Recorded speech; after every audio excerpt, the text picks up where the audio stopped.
Hey y'all, welcome back to the Hack Shack. Today's a little different. Joe from HackerBoxes and I have been trying to get together for quite a while to sit down and have a chat about all things DEF CON, HackerBoxes, and nerdy maker stuff. We finally made that happen last Friday evening after work. This turned into a super fun and kind of long chat. We meandered through DEF CON stories, the origins of HackerBoxes, VCF Midwest, and a bunch of other fun tangents. Heads up though, this was kind of cobbled together from a couple of different screen captures of the Jitsi stream. So the video is not perfect, but I think the chat is worth the occasional hiccup. Let's get on into it. Hi, Jamie. It's good to be on your video. Thanks for having me here. How are you doing? Pretty good. How about yourself? Doing great. Happy Friday. Yeah, happy Friday indeed. So trying to think about, I guess we're going to talk about DEF CON 33 and trying to recover. It's been a little bit now, but I was going to talk to you and get your thoughts on things. And I had some questions and stuff like that about some of your previous ones you might have been to, just to other folks might be interested in a little bit of your history and stuff with that kind of thing, if that works. That sounds good. I have some questions for you too. Let's do it. All right. What was your first one? And I guess, how many, or I'll back up. How many have you been to so far? And then your first ones, and I guess some of those were probably not as a vendor. And then how many have you been to now as a vendor? Right. So I was actually at DEF CON 2. So way back at the very beginning, I blew up 1993. I was running an IRC channel. I lived in Southern California at the time, and there were a bunch of other people on there from Southern California. And we just started talking about DEF CON. We had the first one had just occurred, and I think maybe one of the guys went to that, and it was very small.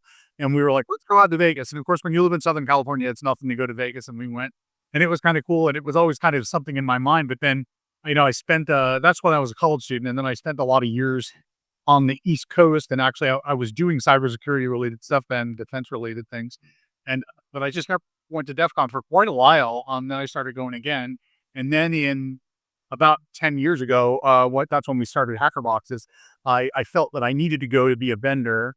And I've been going ever since, every year as a vendor. So I've been there for the last 10 years as a vendor for in the vendor room selling HackerBoxes stuff. So once we started doing HackerBoxes, because it's very, I wouldn't say it's targeted to, but it's something that would be quite of interest to, that's a better way to put it, of the DEF CON community. So once I started doing that, I was like, oh, I got to bring this stuff to DEF CON. So Yeah. What was the big thing that pushed you over the edge to like start HackerBoxes? Like, did you see a need that wasn't being met, or something that was there and fell away? Or, because I know you come from, or, among many other things you've done, like education background, right?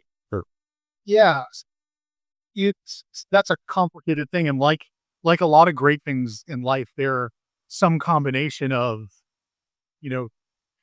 drive, serendipity, accident, mistake, So, I'll be honest, I was, the idea for HackerBoxes was originally, not what it is now. It's at a maker meeting. So this was like 11, 12 years ago. And we were complaining about how, I was talking to some other guys that are very experienced electrical engineers, even older than me, if you can imagine such a thing. And we were talking about how annoying it is when you need, three, whatever flip-flop chips and 7 resistors or whatever, because you want to make some project. Like, you find a project that used to be, we'd find them in magazines, now you on a Hackaday or on a GitHub, and you want to build something up, and you got to order it from and we're very lucky to have things like DigiKey and Mauser. I'm not disparaging them, but things, when you order less than 1,000 of something, it's very expensive. Especially small passive components, they're basically free per unit once you're ordering 10,000 of them. So we were kind of joking around that we should make a buyer's club where whenever one of us needed some component, we would order 1,000 of them, and then keep track of who paid for what and who owed what money, but then we'd split them up amongst each other. And I was kind of thinking about it, and around the same time I read an article in Forbes magazine about the miracle of recurring income and how these subscription boxes were working. And at the time, I think one of the fastest growing companies that year was Leap Crate. And then it was Birchbox, which was makeup related. And I just thought, wow, that would be perfect. And we put together a Kickstarter and did that, and it failed. but several people started emailing and they were like, I know your Kickstarter didn't work out, but we really want to do that. And I thought, I want to do it too. And, in the early days, we were like, oh, well, let's just do it for a while. Like, and every month we kind of had this question mark of, should we keep doing it? And it just kept growing and growing. And, very early on, the initial growth curve, we were more than doubling the number of subscribers. Wow. Which initially wasn't that big of a deal. We went from, whatever the first number was, I don't remember, 38 to 90, but then to a couple hundred. And then, once we got to 1,000, we were like, all right, well, now we're going to do this forever because it's a real thing. Yeah. Wow. That's awesome. But yeah, and at the time, I would say for the first 4 or 5 years I ran HackerBoxes, it was like not a side hustle. It was not even a hustle because I had a full-time day job that, and we would pack the box. I'd spend a day or two every month designing, talking to vendors and stuff, curating what we call in the box world, in the distributing box world, curating the box.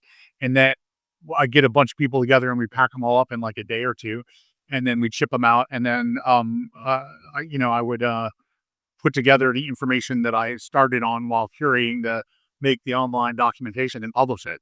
And so the amount of time that was being spent, it was basically still running like a hobby, but it was getting bigger and bigger and bigger. And it was getting hard to run my day business, which was being an attorney, and then also, which is hard by itself, and then also do HackerBoxes. So now I mostly just do HackerBoxes because I have other things going on and I do some volunteer work. So I kind of joke that I'm partially retired now.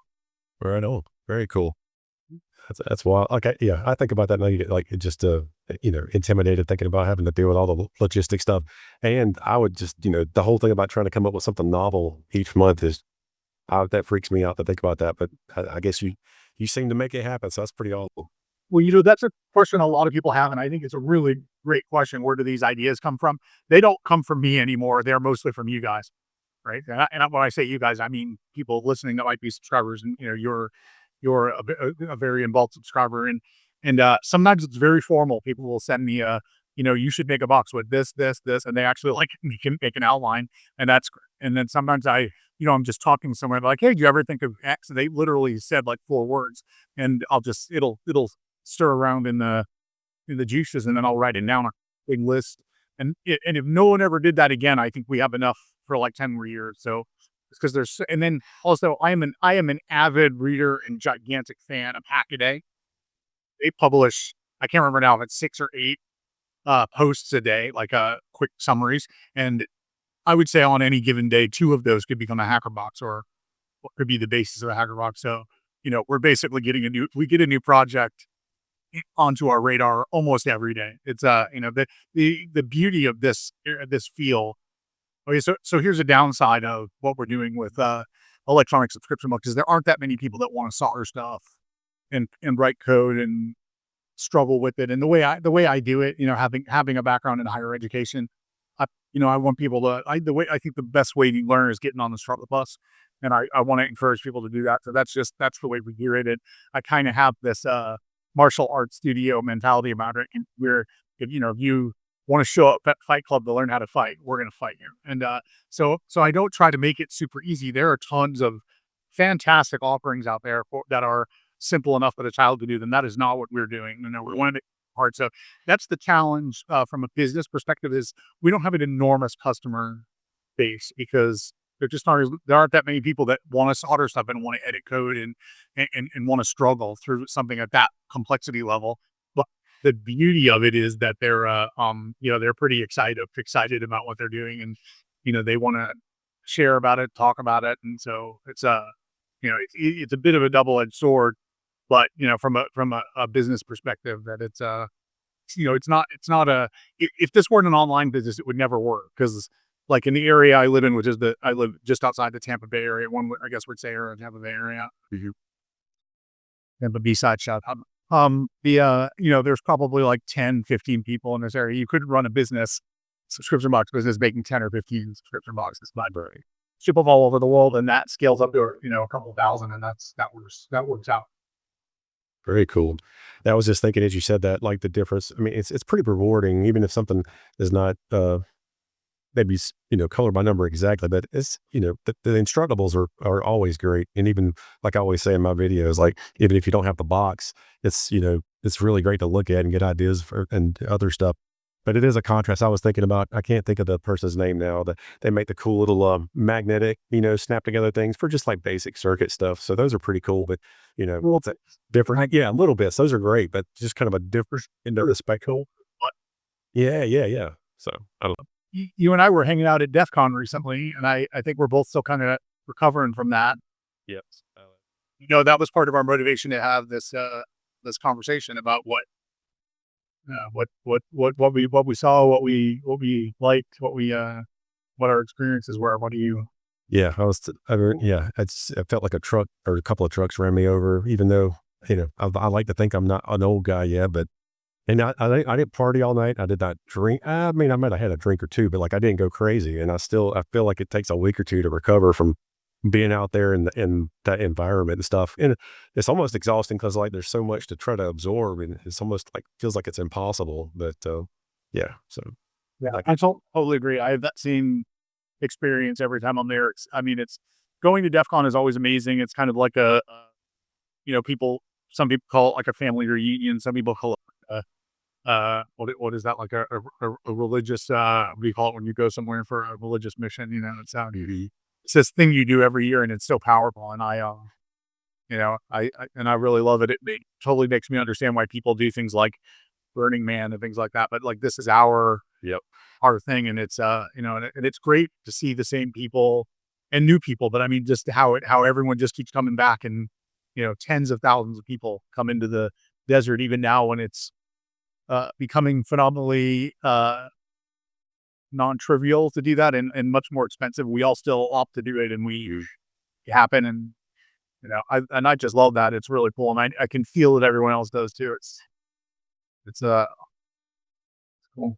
that whole I guess, was it Hacker Summer Camp vibe seems to be, I mean, I haven't messed with any of those other things, but I know some people will do a lot of stuff together, and, it kind of rounds out with the DEF CON, but yeah. I mean, I feel like, I think we've talked before, and I've said, I always felt like a poser or intimidated because I remember, listening to, well, I wouldn't say podcast. That's probably like on Real Player or something back then. Different people talking, and like DEF CON and Hope in New York, with the 2,600 folks, and thinking how cool it'd be to go there, but like how I was petrified and felt like I'd be called out as some poser because I wasn't elite enough to go to those things. And like years and years and years, and I didn't have an excuse to go. And I know, was it last year we were talking, and you kind of gave me an excuse to be there. So I felt like I would belong. And it's like one of the best decisions I ever made was to just try to go ahead and go, because, even though I still have moments of being intimidated, it's just great. And most people are super nice and waiting to share what they've got with you, and want to know what you can share with them. Mm-hmm. And I know my experience has been great so far. Yeah, one thing that I think is really cool is our community, like our industry, if you want to call it that, is so broad that no one can know everything. I mean, even people that have been around for a long time and know a little bit of stuff, they're usually only really an expert at one little area, and so no one is and I'm only saying this to someone who might be worried, like, oh, I don't want to be a poser, maybe I don't belong there. That it's they're not going to accept me. You do not need to worry about that, because no one is going to know that you don't know something else. That if they start talking about some area they know a lot about, and you're like, I don't know anything about that, they'll probably just want to tell you all about it. And as far as they know, you're probably an expert in 5 other things, and it just doesn't matter. Like, people love telling each other stuff, and it's not I have never had that the feeling of someone's judging me, or and maybe I just don't know how to sense it, but I don't pick that up at all. And whenever I talk to someone who is maybe like a student or just completely new to, or in some area completely different than mine, they always want to comment on how they were kind of worried to come and talk to people, and how welcoming and inclusive everybody is, which I think is amazing. And it's part of why we all just keep coming back, is it does kind of feel like a family, sort of, and it is really great. And when I mentioned talking to a bunch of people, especially, I always meet some people here that are new people. You and I both went to I think we both went this year and last year. I've gone to several years now of the subreddit meetup, right? Right. Yep. Do you find that to be a good experience? Or? Yeah, I think so. And again, like I think I'm still like even in that situation, which I like for example this year, I was able to get my back in the like back in a corner. We had a pretty good setup because we had a spot kind of staked out, and folks came by, and we were doing a bunch of stickers and stuff. But yeah, that's good. I mean, I still could work on my randomly talking to people if there's not like if they don't talk to me first, or if I don't have I got to have a good starter, like, hey, tell me about your badge or something, which but yeah, I think that's great because it seems to be with that, there's a lot of different, because I've seen some, you know, I'm making some assumptions about some of the faces I recognize. I've seen some pretty hardcore folks there. And then like, I talked to, we had that one girl walk by, I think it was her first DEF CON, and that was really cool. And I think, and it's just neat. It wasn't this year, but I think, do you remember last year? I believe there was like 3 people, and they were from, God, I don't know if it was the Czech Republic. Something happening there, and meeting some folks that I probably might, would have never met otherwise besides online or something. So yeah, I think that the meetup's really cool. Yeah, I mean, I really enjoy that meetup. For anyone who doesn't know about that, just keep an eye out on our DEF CON a month before, and Meta Nerd will start posting about what nights we're meeting where. I guess the last couple of nights, last couple of years that we've been at the 3535 bar at the Link, which is pretty cool place, and there's lots of room, and we kind of just take the whole thing up. Several years ago, we were at the similar thing, like a circle bar in Paris, and we just like slowly took the hangover. I think that was DEF CON 29, and that was a really great one. I remember at one point I realized I was talking to a whole bunch of people that had never been to DEF CON before. Several of them were really very young, like they were college students, and they were just talking about how the conference hadn't even technically started yet. They were already having so much fun, and that it was so cool to get to talk to all these people. And I was like, yeah, yeah, yeah. That's why I've been coming all these years. You'll probably keep doing this. So that's what. Which this is kind of a side note, but how my ADD brain works. I was just thinking, and her name escapes me right now, but maybe I think you knew her dad or know her dad. That the people that Blendster were helping out, the next gen folks. That seems like such a cool program. I guess it's relatively new, but like folks with even like super young kids, they had great programming for all those folks. I mean, there really does have something for everyone there. And I think the guy Josh from Ham Radio Crash Course, I think that totally took him by surprise, but it sounds like his kids love that. So that's really cool, getting folks into stuff early and having stuff that's appropriate for them. I think that's just a really awesome thing that they've got there. Yeah, totally. I mean, there's been kids programming on and off at DEF CON for a while now. I guess there was Roots for a while, and then I can't remember what else it was called, but DEF CON Kids maybe, or something like that. I mean, it is really good to introduce even those super young people. But I mean, even if you're a not very young 50-year-old person, and you're like just getting into the field, or you're changing areas of the field, like you were a database administrator and now you're doing cybersecurity, like to come and meet lots of other people in the field and talk to folks. And I think there was a time when DEF CON was a little more of a, I guess for lack of a better word, it was a little more like Black Hat. And not like Black Hat the event, but it was, sometimes you're talking to people and you can tell there's like, wow, I hope you don't remember me because I'm literally a professional criminal. And you don't sense it more of that anymore. We've become very, very legitimized. I mean, running businesses, and I mean, you meet lots of people. It used to be there was Spot the Fed. Now, like some significant portion of people are Our feds. somehow work in the defense industry or in the intelligence community, and that's really good. I think the organizers of DEF CON have made great efforts, like 10, 15 years ago or whatever, to make it, as DEF CON is getting bigger and bigger, to legitimize it. And it certainly is, and it's legitimized our industry too. Yeah.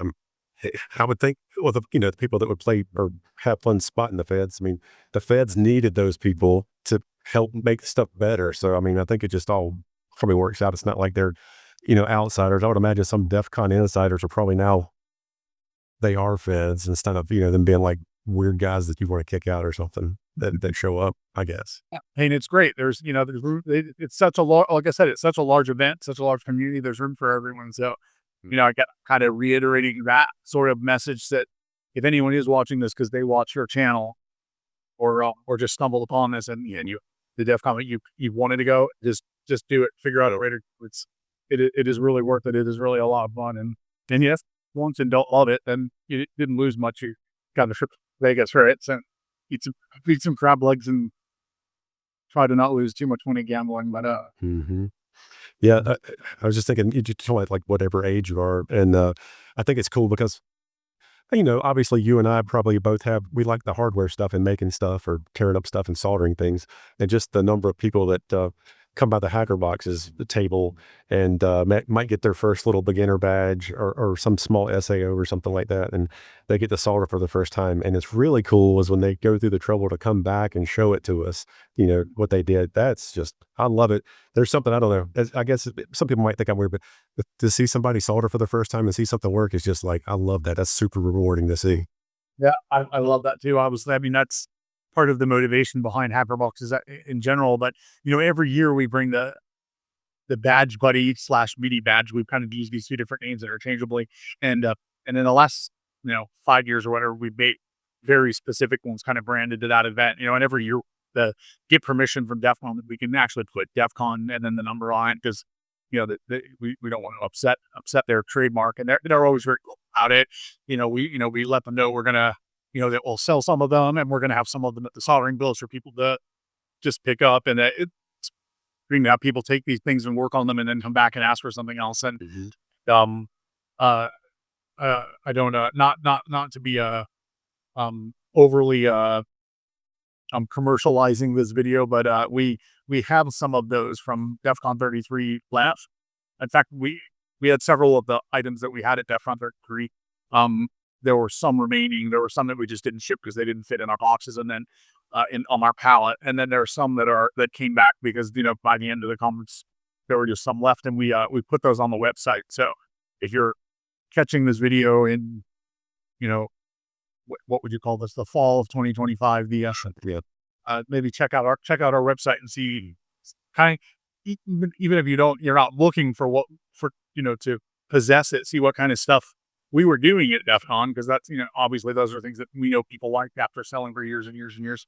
And if you want to grab something there on there, we have those mini badges, and I think we have it set up right now that if you buy any of the DEF CON stuff, we'll give you one of those mini badges for free, because while we have them sort of for sale at DEF CON, they're also sort of a promo thing where and we used to just give them all away because they were back before tariffs and before we started making them, prettier and prettier circuit boards. And this year we even put a NFC tag on them. Back they used to be, and originally they didn't have lanyards. They just came with a little keychain. And so we made them inexpensive enough that we could just like give them out. We'd throw them everywhere, right?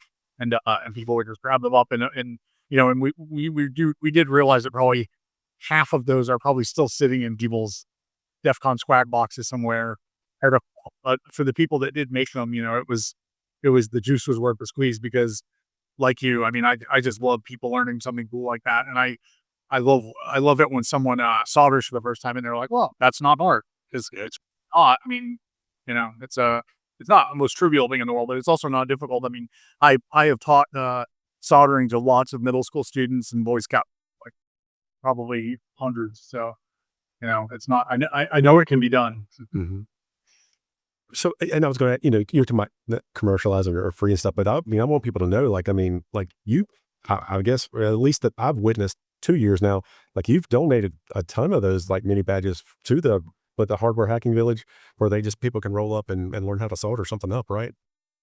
Yeah, definitely. We definitely donated, I mean, thousands and thousands of those over the last, 7, 8, years, whatever, since we started making the mini batches. And also when people come to the table, like when someone walks up and they're a child, we just give them to them. So like you mentioned, next gen, last year, we gave them the next gen to put in their bag. So everyone would just get one. But then if a child walked to the table and we were like, oh, have you soldered before? We would give them one so they could go try it. Because people come to DEF CON to do for a variety of reasons, but a lot of people come to do some activities, right? A CTF or whatever different activities you're going to do, or hang out in villages, learn to pick blocks. And we would love it if people were doing the activity at the soldering village, which there's stuff to solder over there, and absolutely we have our offerings, especially the mini badge or the badge buddy, as it's been called at times, to solder those up. So we want people to have that activity. So, when they what we sense someone's nervous about soldering or brand new or they're young or whatever, we'll just give them to people. And, um, that's part of our contribution to DEF CON, part of what we want. We want people to, remember or think of HackerBoxes as a company that gives people stuff so they can learn. And you had mentioned our box guides and that you really like them. Thank you very much. I am glad that you do enjoy them or find them valuable. But when we're making them, we are always thinking, as you always say, someone might stumble upon this because they have one of the components from this HackerBox, but they bought it on Amazon or Much Wiser from Adafruit. They want it, and they're like they're just Googling around and they stumble upon our page. Well, we want the educational material or the kind of project that we're showing them what they can do with it to be of value to anyone, not or regardless if they have the hardware from us or not, because we are ultimately an educational company, and we don't charge for any of our online educational material. Like, none of it's behind a password wall or a paywall or anything like that. So, and we're very proud of that. We're proud of providing the Learn to Solder projects at. I mean, we mostly do it at DEF CON, but we also do it at other conferences like B-Sides and things like that. So, it's part of our mission, I guess. Right. Arden, this is just a weird little aside you'll probably appreciate. When we first started HackerBoxes, we printed out a poster of an early, you probably remember the Heathkit catalogs? Yeah. An early Heathkit catalog. It was like a guy with some really 70s feathered hairs, some sort of ham radio equipment probably. And underneath, put the caption, "We've got big shoes to fill," because I just wanted to meet the mindset that now if you talk to lots of people, our age or probably 10 years old, 20 years old, that are in technology and electrical engineering, when they were a teenager, they were getting Heathkit, and that was something that spurred them along and kept them interested or got them interested in, and that's part of our mission too. And while, we're probably nowhere near as cool as Heathkit, but we're working on it in a way that works for the modern day. Right on. Yeah, I think to my Heathkit, I guess I don't know, I don't want to get too far off on a tangent, but I guess somebody got the name back or something, and I was kind of excited to see what was happening, but it seems to be kind of like not, I don't know, it wasn't doing exactly what I was hoping they would do. But like you said yourself, though, I don't know that we would ever see Heathkit kits to make the kind of stuff that probably not even, it's not feasible probably. But I saw something the other day. It was a Facebook Marketplace post. It was a Heathkit television that some sucker had bought as a kit and put together. And I'll tell you, I would still, they've got a little too rich for my blood, but I would love to have one of those. What they call Hero, the little one-arm robot, that was on Mr. Wizard's World. I would kill for one of those things. I love those things. They're so cool. Yeah, it was very expensive, but when I was I want to say it was a year after I graduated with my bachelor's degree, so I'd already studied all sorts of digital circuit design and stuff. And someone put the digital trainer, which is quite a complicated package of things with tons of chips and a little power board and everything, on eBay, and it was like unused, like it was still like your inbox, and I bought it, and I don't remember how much it was. It was several $100s, and I started working through it. It was very, very fun, and then I realized, like, wow, well, I kind of already know all this stuff, but I don't know what happened to it. I probably gave it to a friend or something because I haven't seen it in, that was, I don't know, 25, 30 years ago or so. But on a similar note about Heathkit, was my very first oscilloscope. I didn't build it. Someone built it, and I found it at a ham fest for like $10. Right. But I couldn't really afford a nice oscilloscope, but I got this, old junky, I don't know, it's probably, I don't even know if it was a 1 megahertz scope, and it was very analog and round tube display.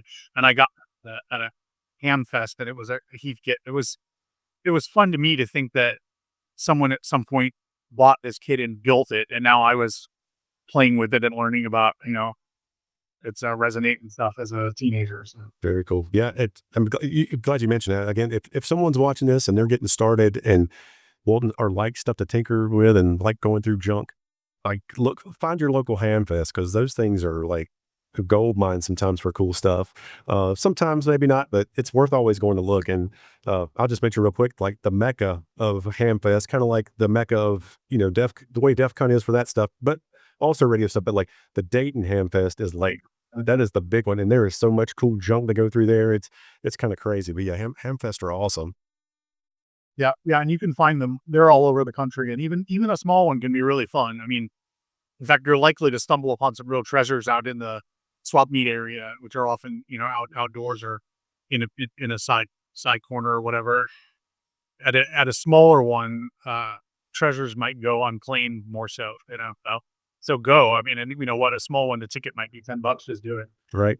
Yep. And it's usually going to a support of, local club, or sometimes I've seen them support like local Boy Scout troops for that. So it's usually a win-win when you get to one of those things. So, yeah. So I'm trying to think about, go ahead. Oh, well, I just wanted to say, I haven't been to one of them yet, but I know I've asked you about them a few times because you're really into them. I really want to go to one of the, what is it called? The retro computer thing. Oh man. Yeah. So one's coming up, the Vintage Computer Festival Midwest, which accidentally, or whatever you're going to call it. Like, I think, I'm not throwing shade. I love all those guys, but I think for the Midwest one is the bigger one maybe. And, I think a few years back, well, it was pre-COVID.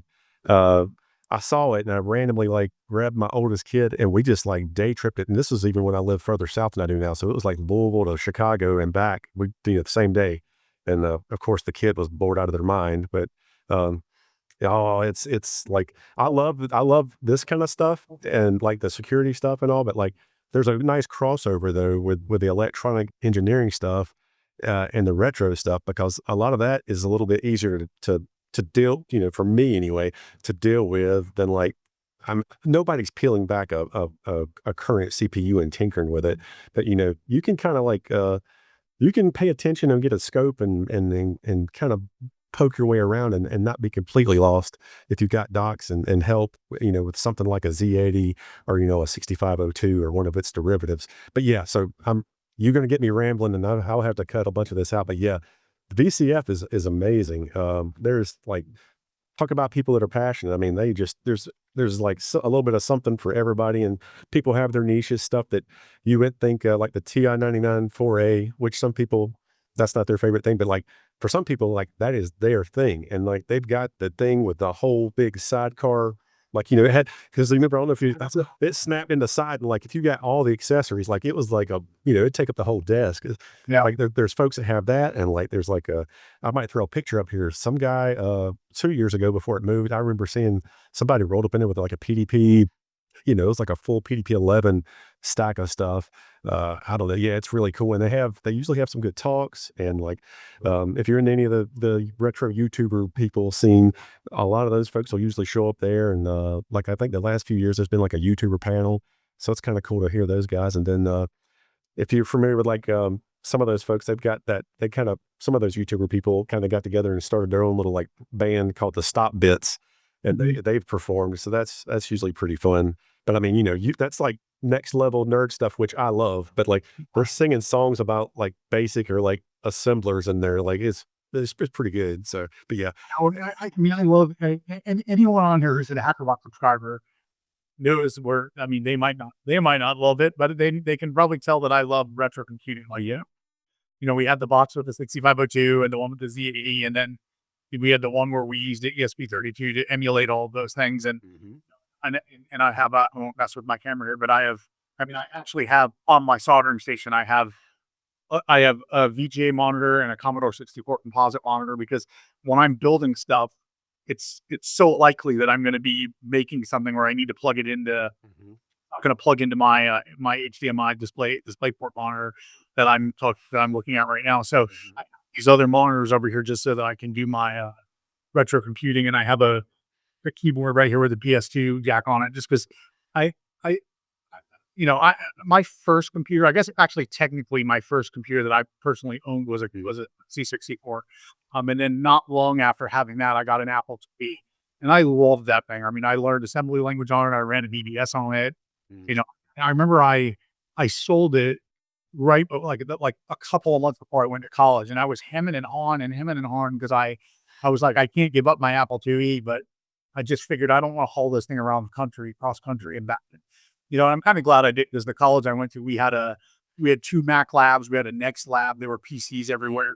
It would let you check out a PC, and there weren't any Apple II, but close friend of mine lived right across the hall from me, and he actually brought his Apple II GS. So I didn't IIe. I could go and mess around with his GS whenever I wanted to. So, but I feel like I just love 80s computers and how you get so close to the metal, bare metal thing, and not that I don't also love playing with a Windows box or a Linux box, but it's a passion of mine, and I know it is with a lot of people. Mhm. So, yeah, I was going to say like another friend. There's a dedicated. If people don't know, but they're into Apple II stuff. It's called Kansas Fest, and it's really like it is like Apple II. Like those guys like know their stuff, and like there's some really cool people like doing all kind of neat stuff related to that.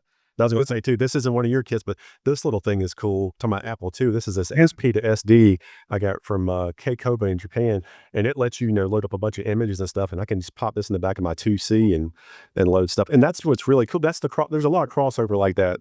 Like there's so many people doing, and I've got like junk all over my desk here. Like people have made kits and soldered boards and made like multi-cart things for Atari computers and you name it, or like stuff that doesn't exist. That's what I love. Like there's a true need and somebody will fill that void.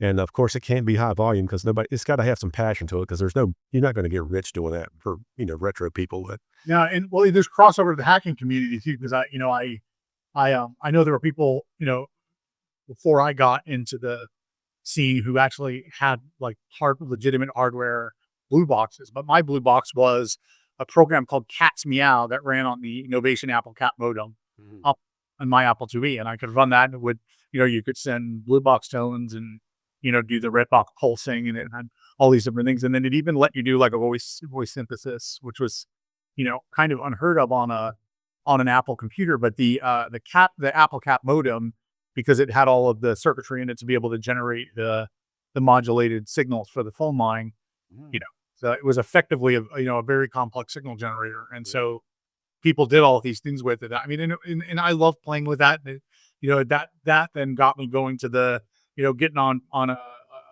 Hacker BBSs back in the early, what would that have been, like kind of early mid 80s, to getting G files about how the blue boxes work and red boxes work, and all the different colored boxes. And I remember I couldn't afford it then, but I used to go to the bookstore and read the 2600 magazine, every time it came out. And now like there's a listing about HackerBoxes in every 2600 magazine. So Right out. life has come full circle. It's cool to it was cool to grow up playing with all these toys, and it's cool now to make new toys for people to play with. So Yeah. It's great. I got yeah, maybe we should get back to DEF CON. I know that's what we're talking about. yeah, we could talk about retro stuff all day. I was trying to think. I mean, DEF CON, they've got that one area like that's all retro stuff. So that's kind of cool because I'm sure there's a whole bunch of folks there that have never laid eyes or laid hands on any of that stuff. So that's kind of cool that they have that there for folks to play with. I will tell you one more thing that's kind of cool while I'm thinking about it, that the guys, there's a group of folks that always bring the VCF.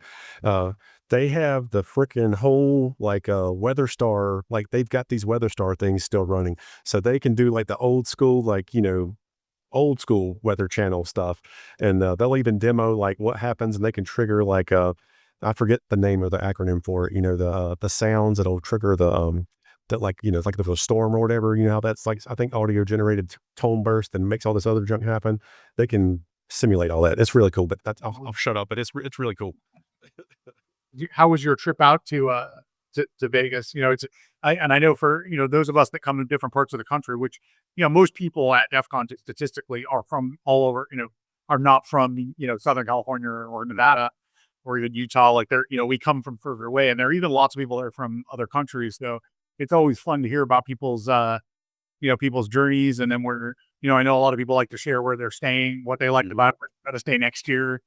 I think that's been this whole thing where over the years, Yep. it's always these questions. And funny, if you read the DEF CON forums or the subreddit, you'll see that everyone's always got the questions of, where should I stay? What's the, what happens now that we're not in a hotel? What do I want to stay in one of the hotels nearby? Or if I've got to walk across the parking lot, would I get an Uber anyway and stay at, like, for example, I stay at the Link because I've stayed there so many times that it's cheap. Mm-hmm. And so, do I do something like that, or do I, like a lot of my friends this year stayed at Resort World because they dropped their resort fees, Mm. and you get the chime. I know that I was about to say channel. You get the loop, and I guess you were saying that at the other end of the loop, right? So, Yep. Yeah. So I was going to say, first, some of your experiences with your logistics on DEF CON this year, sure. yeah. So pretty much the same for the last two / my first 2 years. I'm pretty lucky. Like I'm not too far south of Indianapolis. I don't, don't dox me, which I'm not that hard to dox anyway, whatever. But, so I've got a quick ride to Indy airport. And then I know some people like the dog on them, but I've used, Spirit, which I think they just did chapter 11 again. But anyway, I've had nothing but great experience on Spirit. And I've mainly used them only for going to Vegas a couple times, and then one time to Reno that went through Vegas. But so that was like real trouble free. I did pay for the upgraded seats, this time, that they're big front seats, and had some beverages included. Might throw a picture in of that. That was pretty nice. But I got there, and same deal with you. I think talking about discounts and stuff. We travel a fair amount here, and some years ago, my wife got a card that gets Hilton points. So we're always looking for where we can use those points. And as luck would have it, there is I think it's a combo. It's a home, 2 suites, and Hampton Inn, like, combo property. And I always joke. I said, "Hey, I got the police station view again." Cause I mean, I'm like looking right at it. That's, like I requested that on purpose. But anyway, if you, it's a nice place, no problems. It's got a pool. I didn't use it. They've got continental breakfast, which is, it is what it is. It's food. It'll keep you alive, and it's included. But yeah, it's not even a block. And you basically walk behind the police station, and then you're right there at one of the tunnel options to hop in and ride their free Tesla over to, and that's how, I don't know if folks know how big the freaking LVCC is. I mean, it's so big that you can get a ride to go from one side to the other, which is, where the main entrance for DEF CON is. And that's fine, and works great until it doesn't. When you come out one afternoon and realize that maybe that was, I don't know what day of the week that was, but it was not. Yeah, it was not operational when I thought it would be. And I had the sun wasn't up at like dead noon, but it's Vegas. So, even in the evening, it was a longer walk than I was wanting to do, but I managed to survive. But yeah, logistically, it was good. And when I didn't use that, I just used Uber to run around to other places. Like, for example, when we met up with the Reddit group, or when I had my failed visit to try to go ride the high roller, and some other things like that. Oh yeah, tell us what happened with that. That was I knew that was Yeah. it. Well, I'm sure, like, I know people look, because there's, I got kind of go all in, and I like made a million stickers and made some t-shirts, not to sell, but just to give away. And so I had like my backpack full of crap and my ham radio, and I always have my Leatherman with me for better or for worse. I put it in my check, and then as soon as I get destination, I pop it back in my pocket, because it's kind of like a comfort item at this point. But anyway, yeah. And I'm pretty sure I had the same exact load of stuff. Besides, I had stickers in a big bin, like a goober, like a tackle box full of stickers. I had the same stuff and had no problem last year. But this year, like, the guys at the gate were like not having it. And first thing I had to do was, I went through all this trouble and like took my radio apart and batteries, and I was like, I'm not going to use it. I'm not going to give stickers away. And then I did all that stuff. That took several minutes. Then I like realized I've got this, my Leatherman. I could have parked it somewhere, but they wouldn't hold it for me. And it just got down to, I wasn't going to be like belligerent or anything. I was like, fine, that's fine. And I didn't get to go. Everybody else got to get on and stuff. And it's really fun. You should definitely go, especially if it's canceled, because I think it was canceled this year, but I think it was still great. But yeah, it's like, if you're not familiar, like, the high roller is the big Ferris wheel thing. And if you get a ticket for the happy half hour, you get on there, and there's like a bartender that just, you get like assigned a car that's just for folks that are drinking. And like, as soon as that thing starts moving, they are like making drinks. So the drinks are included. Obviously, you want to tip your person, but they will hammer out. And if that's what you're into, you can get quite a few drinks in before you make your full circle. But it wasn't all bad. I was a little bummed, and everybody else was getting on. So I was heading back, and I found these two guys that were using a little, and here's the thing too, like, I got my ticket at a discounted rate through like a third party. So there was no refund. Like, it was just not happening. Like, there was no options. If I had bought it from the property, wherever it is, I think I could have gotten my money back, which is a note for next time.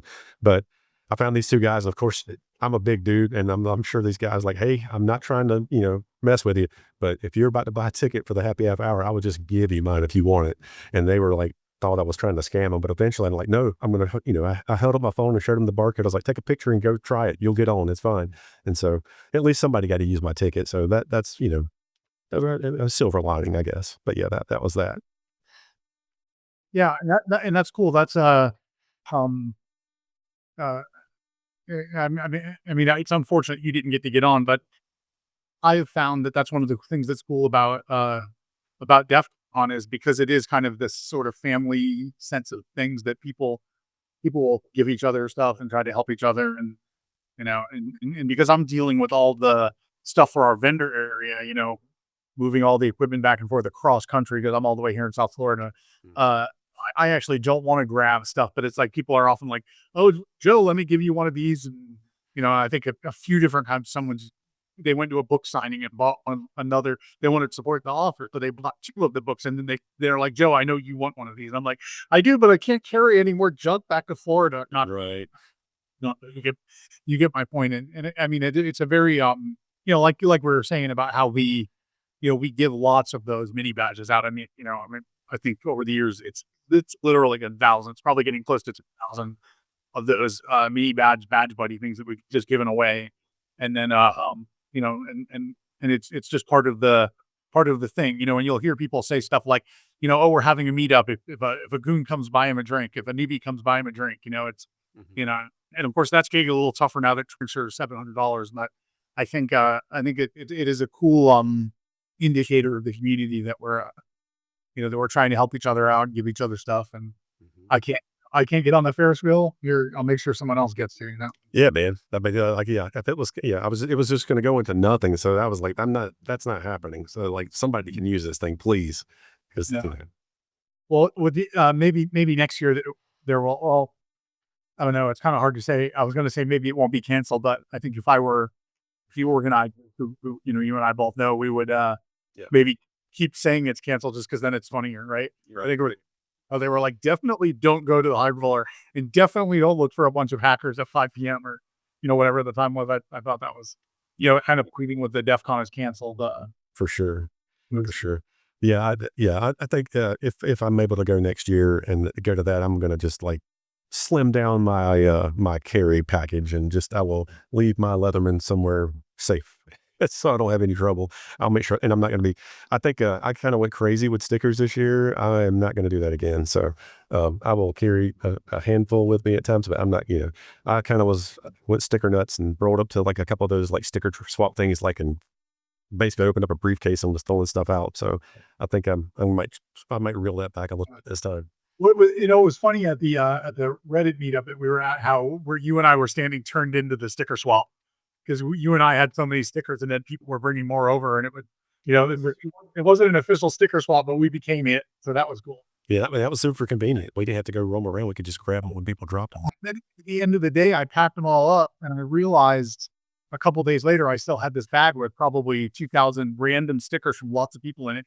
And so I went to one of the people that was doing the sticker swap, and of course I'm trying to get to the vendor table where I have to work all day, Right. and I give it to this woman because I saw she had all these stickers, and she was much like your story with the free ticket. She was a little skeptical. Yeah. She goes, and she grabbed the bag from me, and she goes, "I'm going to need to look through here and make sure I accept this." And of course, she looked through and was like, "Oh, this looks great." But at first, I think she was like, "Is this clown trying to give me a badge of I don't know what stuff to advertise for his business?" Because they weren't even my stickers. I just scraped them up because I knew if we let the folks that were cleaning up the bar, whenever it looked pretty, we left, would have just thrown them out. So, um, but yeah, so that was fun having that sticker swap, and this was actually the first year that we didn't print stickers just for DEF CON, in part because we just have a billion stickers now, but also, it's always at DEF CON. Like, I mean, in the earlier days, I would print, I'd literally print a box of like 4,000 stickers,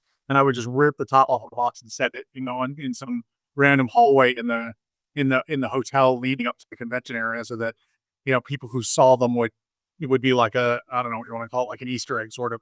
And then, I'm sure inevitably people would see them and grab like 50 of them so they could then go and trade with other people, which was, why we printed so many. So, but yeah, there are times when we've gone nuts with the stickers. So, uh, and I guess this was your year to go nuts, but Yeah. I'll probably print some next year. I think this year, like I said, we had enough just random leftover stickers. So I just thought of something I was going to ask you real quick, if that's all right. So, you were talking about the mini badges that you make and stuff. And I know, and I don't, it doesn't matter to me, but I know some folks don't understand or learn the hard way. Like not every year or even every other year maybe is guaranteed like for a cool electronic like main DEF CON badge, right? And I was going to say, have you noticed that you sell any more of those on the years where when it's a non-electronic badge? And then there's a follow-up after that. Yeah. Okay. So first of all, for anyone who's listening to this, DT has made it very clear that we alternate years, and that there was a little there were some years where that broke, where they were like, well, this year we weren't. It was supposed to be a non-electronic badge year, but we're going to make it electronic anyway. But that did not, that did not become a waiver to, and not that you're ever promised an electronic badge, but don't hear that and think, oh, they're ripping people off. I mean, the fact that we electronic badge is cool, and they're only, the idea was ever only that we only get them half of the time, and like for example, this year it was a non-electronic badge, but it was still an active badge, like it had little optical filters in it. And I thought it was really clever. I know there weren't a lot of like contests or anything that were using it, but but there were some, and it was still really neat. And it's something like I like that badge. It is clearly a work of art. Mark did a great job with it. It doesn't have the flash, the pizzazz of last year's badge, which was also, a beautiful injected molded thing, but it had cool electronics in it. So yeah, definitely the electronic badges are ostensibly alternate every year. And if you're there a year that it is an electronic badge, you don't get one. And that's just how it is. And, trying to get 30,000 of anything, try to get 30,000 photocopied badges delivered could become problematic. So there might be a problem with the badges, but they always work it out and just try to be cool. And in fact, I would throw that out there with a bunch of stuff about DEF CON, is just try to be, anyway, so there is that. And then the question about, how does that impact what we're doing? The mini badge / badge buddy, I think because it's a soldering experience, and the official badge, which so the badges that individuals like you and I and other hardware hackers that make are called indie badges, and the official badge is the thing that's your attendance token for the conference itself. So, whether the official badge is an electronic badge or not, our meaning HackerBoxes badge buddy, which I would say gets HackerBoxes / soldering village, but we're not really allowed to say that for a reason I don't have to get into. But the soldering village is actually part of DEF CON. They're not their own separate thing, so they can't do things like with us. We can do things and give them to them, but we can't put, we certainly can't say we're sponsoring them or, and Right. it's been made very clear that that's not what we're doing. And so we don't do that, but still, they use our stuff. They're very excited every year to see what we bring, and they help people solder them. And, it is definitely a symbiotic relationship. It's an unofficial relationship. And we do that regardless. And I think there's interest in that regardless. That said, we do have things that are more elaborate indie badge kits. For example, the last year we got this wireless robot thing. I know you built, a video you built. Those, we sold more of those this year than we did the year before, which we knew would be the case, because the year before there was a beautiful electronic badge. Everyone was already wearing a beautiful electronic badge. So unless you were just looking for a project to build, you are not going to buy our indie kit. And we knew that. And that's why we made enough of them to last for 2 years. And we brought them this year. And those sold out this year. We don't have any more because they were much more popular because people wanted an electronic badge. And I think folks that were selling other indie badges, and there were a number of them, including some of the indie makers themselves, they probably do very well and sell more badges on years when there isn't an electronic official badge.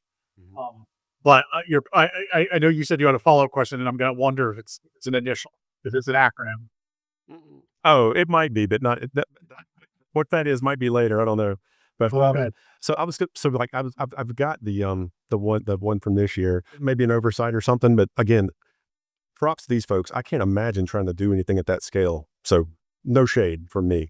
But I was going to say, what do you think about, did your, I know some folks have these screws backing out. I didn't know if you had that, if yours backed out. And, I kind of made mine super snug. So it didn't back out, but I might have a picture to pop up here, but like I saw screws everywhere, like, for a while. But I think, there were folks that like the whole hacker scene there, right? Somebody's like busting out with some Loctite. Somebody's got zip ties. Like folks are hooking you up. It's cool. And, some folks were, there were some pieces that might not have found their way back to the original owner, but, it was neat to see, folks do that.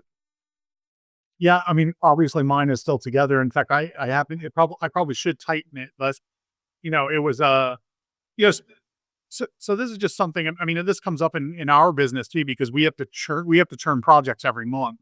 Mhm. And of course, these things they only make them every year, but still, if you think about it, this isn't how I don't know if I'm making too big or too obscure of a reference here, but they have those funny things at IKEA when you go in there where there's a little piston on a drawer and it's slamming the door in and out, drawer in it on cabinet, and the idea that or there's a chair and there's like a big metal wall and it's ramming it into the cushion of the chair.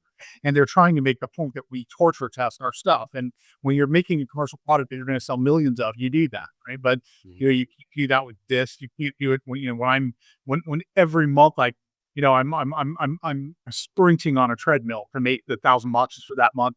And then while we're packing them, I'm designing the one for 3 months later, and I'm arguing with 6 different people in China about the one for the next month, and yada yada yada. I'm not setting up a big test bench to torture test things, and and it's an imperfect world. Screws fall out. It's a quote. Give me that screw. I don't have it. You want me to yank you out of that seat and shake it out of you? I don't have it. Screws fall out all the time. The world's an imperfect place. Give it to me, Ben. So it's just I think I'm going to scrape that under the heading that we had before of you just got to be cool sometimes. Don't get upset about that kind of stuff. And like you said, it was actually interesting to see what hackers did when when this little screw backed out. And I know you and I are both a little more like engineering mindset. So we were both like, oh, you got to put some Loctite on that. But then other people were going around with bags full of zip ties so that give them to people so that they could at least keep their acrylic lenses together. And Mhm. that's cool. You make do. So Yep. S- So, maybe I'm not sure if it's the acronym you're going to talk about, but or what you were thinking. But I do want to mention this because this is the current. I'm trying to catch up on my hacker boxes, and I'm working on. As we're talking here, I've been almost trying to finish up 116. I think, yeah, and I think that's got some SAOs in it, and I was going to see what your thoughts were, if you want to give your 2 cents on what SAOs are, and maybe we touch on it a little bit, but just in general, like what's your vibe on like the whole badge life thing? I love badge life because it's one of these areas where creativity and technology cross over, and I just think that's amazing. I love the things that people have done with both IMI badges and then also SAOs, which is just a spin-off. If anyone listening doesn't know what an SAO is, it is part of the HackerBox 116, right? The risk is good. And usually now every year we do a box, the one that you look that in June, we put a couple of SAOs in there. Now they're all the little plumbers bar, and even if you don't have a badge or you're not in the badge life or you're not going to DEF CON, they're still fun and pretty, and you can make them and give them to a kid or stick them on your clipboard or whatever. So we've been doing that, and we might continue doing that. I know. Interestingly, the first time we ever had SAOs. Maybe let me back for a second. So an SAO is it was not originally this name. It was a I don't know what I don't want to get you demonetized. So we can boop it. You can just say it. So it's an SAO. The first word is boopy. It's a add-on, but then to be more web friendly and child friendly and stuff. Nowadays, people often call them simple add-ons, but originally, why it was used that almost that pejorative term for the add-on. So it's a little thing that plugs onto a header on the board. Is because initially it was just very very simple, and it was kind of a standard, but it was like how much current does it draw? I don't know. How big can the thing be? About 50 millimeters. Like it was just whatever. And then the next year they made a little better of a standard. And if you want to see some really cool stuff, check out the it was SuperCon 6, a Hackaday SuperCon, I'm sorry, 8, which was 2024. Mhm. He made a badge. In fact, I've got one sitting over here that just has SAO ports around in a circle and a Raspberry Pi RP2040 on the back. and it just controlled all these crazy things, and it came with some SKOs. Anyway, these little plug-on things, I'm sure, if you haven't seen them, you're gonna look at the HackerBox 116, and in it links to previous boxes we did. I think the first box we ever put SAO in was 68, and that came out. We had that box at, I'm pretty sure we had it at the first DEF CON after COVID 29. It was kind of like a meteor DEF CON. It was a much smaller. There were only vendors in the vendor room. And anyway, we had that. And I remember a couple of people saying, oh, you have a subscription box. So if I get this every month, I just get different SAOs. And, valid confusion, because they're looking at this box we made that just had a bunch of SAOs in it. It was HackerBox 68, the SAO showcase. And since then, we've done SAOs every June-ish. We have a couple SAOs, but we haven't made any other boxes that focus on SAOs. But, because an SAO as a kit can be a very simple and inexpensive thing. So we just throw them in the HackerBoxes as like a fun thing. The box that was all about SAOs had like, I don't know, it was like 20 different SAOs in it. And we called showcases that you could plug 6 SAOs on the front. So, and those, anyhow, SAOs are this fun thing that people make, that make little badges that plug onto your badge. And so, for example, the last electronic badge from 2 years ago was the little cat that was also a Game Boy. It had an SAO port on the top, so you could plug an SAO onto it. I think there have been a handful of official badges, maybe just a couple, 2 or 3 of the official DEF CON badges that had SAO ports, but many of the indie badges, many of them, now it's almost have an SAO port. So if you get an SAO, you can plug it on there. It's because I was gonna say that I think you've probably seen it, but that is it the Aerospace Village or whatever, that crazy badge with like the radar display. And I feel like one of its SAOs, which was like maybe new, it's like the SAO itself is like a radio or something, I believe. So it actually added functionality to the existing badge or something. That's just like pretty cool, pretty crazy. Hackers are going to hack. They make some really cool stuff. I mean, and I made an SAO, one of the very first ones I made. I was like, I want this thing to be wireless and just see what happens. And it was great. It worked, but a lot of badges or totems that you would plug in SAO on, so you can't give enough current to do that. And I got a really cool one. Again, it was at the SuperCon. It was kind of SAO focused last year. Al Williams is one of the primary writers for Hackaday. Made a little, and he's a Hamburger guy. Made a little, I can't remember what processor it had on it. I think it might have been an RP2040, and it did Morse code practice on a little tiny SAO for it. Why not? Well, but I was like, I know I can't plug this onto my totem because the totem doesn't, just has a little point cell, but it's not going to power it. But anyway, yeah. So SAOs are cool if you have that HackerBox, the risk is good, or 104 or 93. I think all of those have 1 or 2 or 3 SAOs in them. So. Yep. Right on. Yeah, I like it. That's good. So maybe, hey, this is let's get JD some YouTube engagement points. Comment below if you want us to do a periodic conversation about maybe some topic in electrical engineering, maybe related box of month or something. I don't know. That would be kind of fun. And then Jamie will edit it. I would love to do that. A lot of people have asked me, like, for over the last 10 years, why doesn't HackerBoxes make more videos? And I'm like, why is anything? There's only so many hours in the day. Why are these jeans all covered in hair? Why is anything anything? But I would, since you said that, I want to put something to rest, because some people think that I just do these because you give me these boxes. But Joe can tell you that I pay my subscription every month. Doggone it. Yeah, he knows that I can also say many times I've been like, wow, I really shouldn't, I really should like not have him paying for these boxes. And, and I have tried to make it up by giving you a DEF CON badge, and I sent you a Christmas gift last year, but I am not paying Jamie. And also I've actually applauded him in times when he runs into problems with the HackerBox and he leaves it in the video. He doesn't edit out that he's runs into trouble, because you know what? It's an imperfect world and screws fall out. And, and it even says on our website, the goal of HackerBoxes is not perfection. It's God, what even does it say? It was so long ago we wrote that. It's not it's progress, not perfection. And that, it's under the question in our terms and conditions where it says, oh, but what if I break my HackerBox? And I'm like, you know what? If you're doing HackerBoxes as a dedicated student, you better break something. Like if you're not breaking it, then you're probably, what is the whole thing? If you're the smartest person in the room, you're in the wrong room.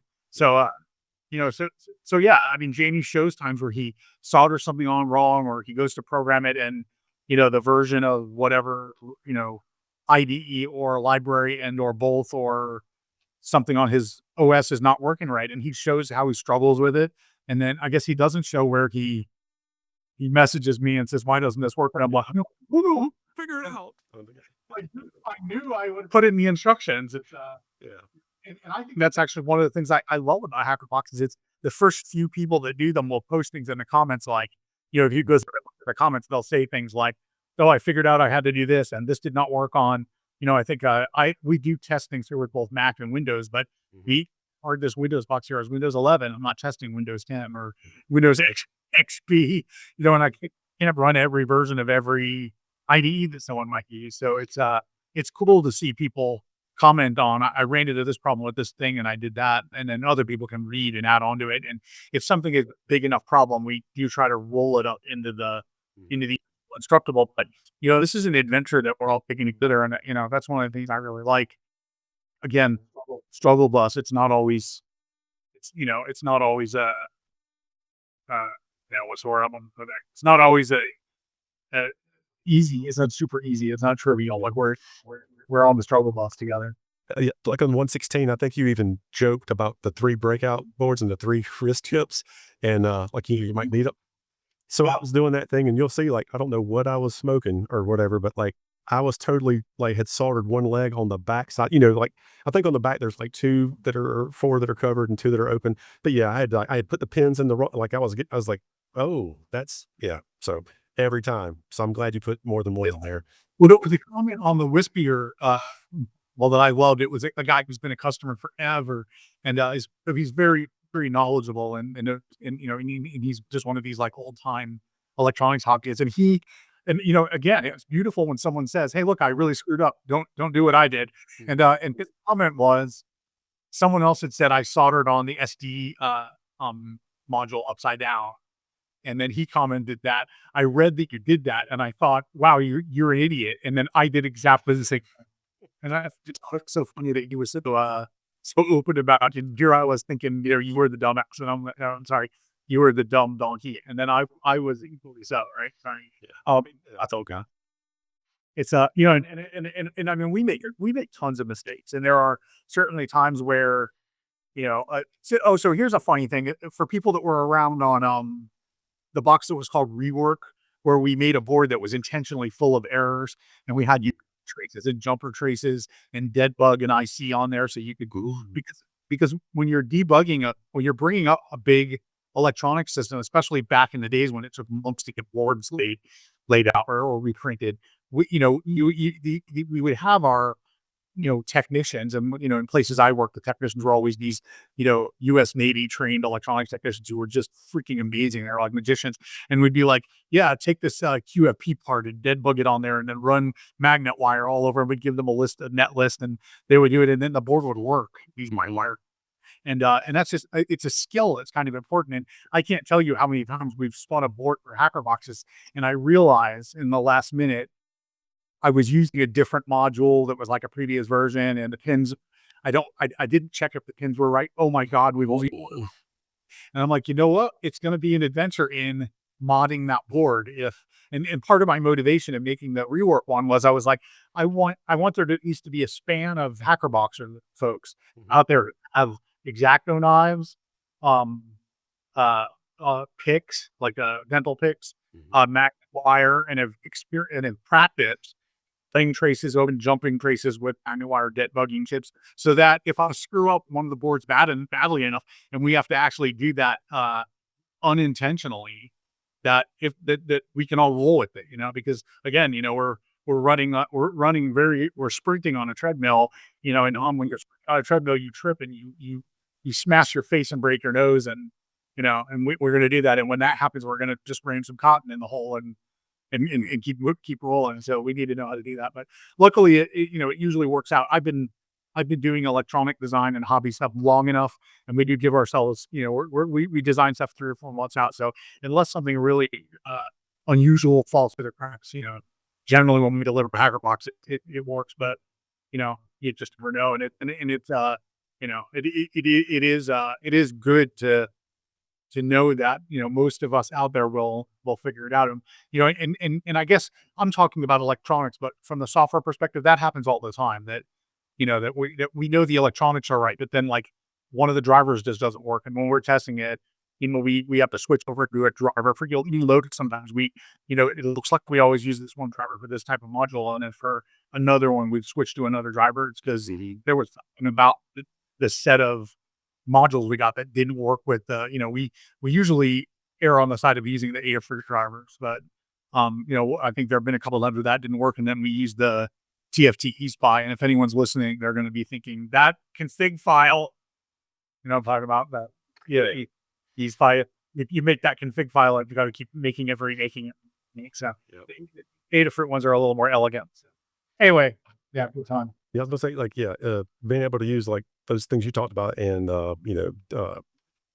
desoldering braid, and a solder sucker. Whether you're fixing a mistake you made, or like what we talked about earlier, all this vintage stuff, Commodores or whatever. It's getting long in the tooth. And talking about electronics, like none of those guys who engineered this stuff planned on it probably being used more than 5 years, 10 years, much less 50, 40. So there's anytime you're messing with those. It's like if you open the hood, you might as well go ahead and put a socket in there if you want to, because, when you're changing out one of these chips, or, in the case of a Commodore, you want to stick a Jiffy DOS in there in place of the regular kernel. Yep. There you go. Right on. So, yes. So it's funny that I think one of the first times I ever touched an integrated circuit, I think I was 12 or 13, and I plugged you remember, I don't know if you remember the disk 2 drive on the Apple II. It was a 2 by something. I think it was probably about a 2 by 16 or 20 IDC header. And I plugged it on, but I was over by 1. And so I bricked my disk 2 drive, which at that time was replacing that would have been all the money I had ever seen in the world. And someone, I can't remember how I found this, because there was no Google in back then. There was no help thing, but someone told me, oh, there's a buffer chip that drives the little header on the controller card that plugs into the slot inside Apple II.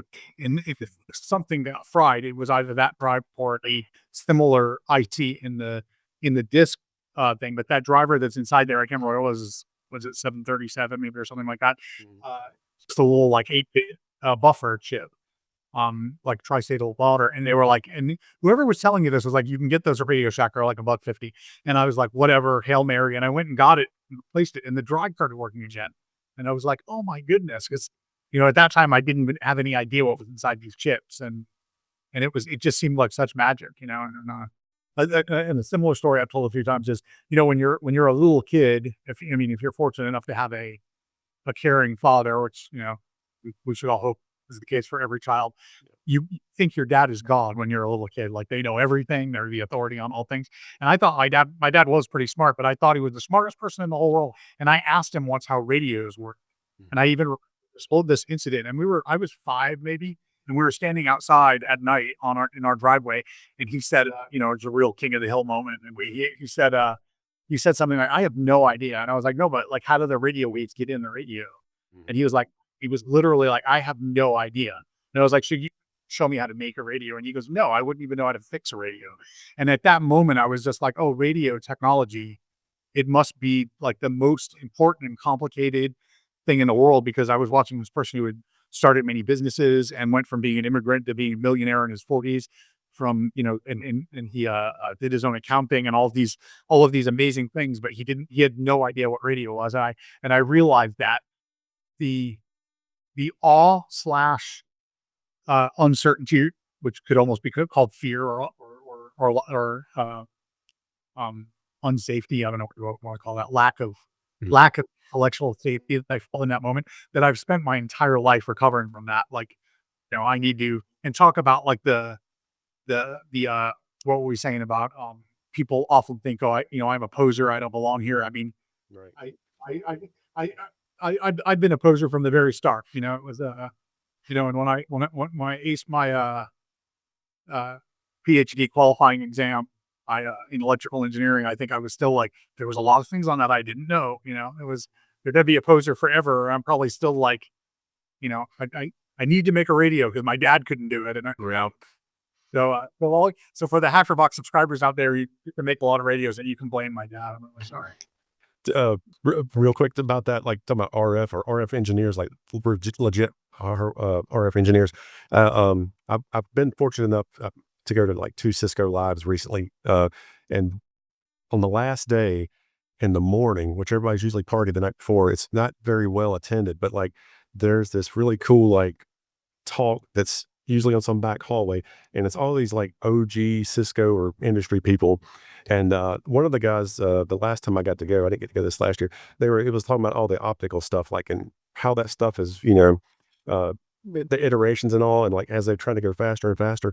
And he was telling a story like they hit a brick wall with something when they were developing. I forget what generation of the optical transfer stuff was, and it's like this guy's obviously super smart. And he's like, when anybody with anywhere that does anything, like hits a brick wall with something they can't figure out how to do, like they call those RF guys and they'll freaking make it work. Like the RF dudes made the thing that they couldn't get to work, but the optics work, which technically, if you want to talk about optics, that's a wave of the spectrum, right? But it is really cool. I got a ton of respect for like hardcore RF people, because that's like it's technical, but it seems like there's a smidge of wizardry too. So Yeah, it's magic. I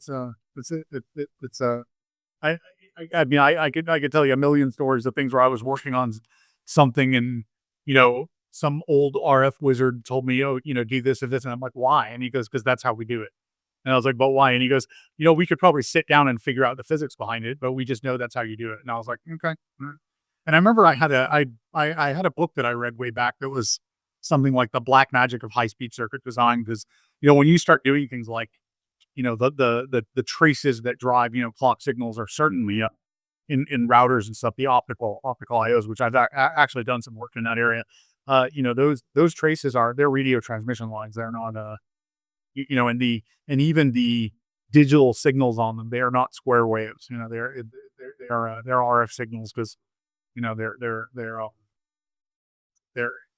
analog and they're very, very, very fast, and they're going through a board that is itself a PCB itself becomes an analog circuit. So, I mean, and it is fascinating stuff. And, and I feel like I know so much more about it now than I did when I was first touching that stuff when I was 28. I mean, and I feel like I still know nothing, and I still make lots of mistakes. And, I'm still amazed by things. Like I recently went down a rabbit hole trying to learn everything I could about different types of PCB antennas, because that's kind of amazing that we just make antennas that are on the edge of PCBs now. And the little one, I think I put a picture of the niche antenna. This was for HackerBox 118. There's the Raspberry Pi Pico 2W. It has a little patented niche antenna that Raspberry Pi licensed from. I can't remember the name of the company now, but I put a picture of it in the box guide, and I even linked. Maybe I put a picture of the patent, or I linked to the patent. And I linked to a page about niche antennas, because it's really crazy. It's like just a little cavity. I mean, the squeakle antenna that's like you see it on a lot of the ESP boards, which makes sense. Like it's a quarter wave antenna that's scrunched up, into like a little coil so that it'll fit on the board. And it almost makes sense. Like you can wrap your head around that. But these things that are like little resonant cavities that radiate, it's almost like the RF version of like a loudspeaker cavity sort. I mean, it's just really cool. I think that's, and we all have whatever it is we're experts at. We had that on, like, I know sometimes I'm laying a PCB out and I'm like, this isn't really the way you're supposed to do this, but I've done something like this before and I know it will work, and I just do it. And, things where like if you were in a class or you were laying something out for like a Cisco product or something like that, and someone saw it, they'd be like, you got an F, you can't do it that way. But, we're hobbyists, and we're hackers. We do, hackers are going to hack. We do what we're going to do. And to me, that's part of the fun, right? But for sure. Right. That's cool. Well, like we said, we could probably babble about, yeah. I was gonna say, yeah, Bill, and then thanks for spending this much time on a Friday evening with me. This has been great. I've enjoyed it. And I hope, Yeah. same thing over to my DEF CON. Maybe we gave some folks a little mini version of that, us chatting here about stuff. So hopefully folks can join in. And, if you're I guess at this point, folks probably know, HackerBoxes.com is where to see all your cool stuff. And, if you've made it to my YouTube channel, you know where my stuff is. So I guess that's about it, unless you got anything else you want to close with. And again, thank you so much for your time, and thanks for letting me hang out and stuff. I appreciate it. It's been great. Yeah, this is really cool. You take care, Jimmy. Have a great weekend. All right. Thanks. You didn't think I was going to let a HackerBoxes related video go by without some sort of giveaway, did you? The folks at HackerBoxes are going to be giving away their remaining DEF CON 33 mini badges while supplies last. You got 2 ways to get one. The first way is that one will automatically be included for free when you buy any of the remaining DEF CON 33 workshops, the wireless, pen test, or badge making. The second, if you don't want a full workshop kit, you can get the mini badge by itself essentially for free just by covering shipping and handling. No purchase required. Either way, check the link in the description for more information. Hey, if you made it this far, thanks for watching. Hope to see you again next time. Take care. Bye-bye.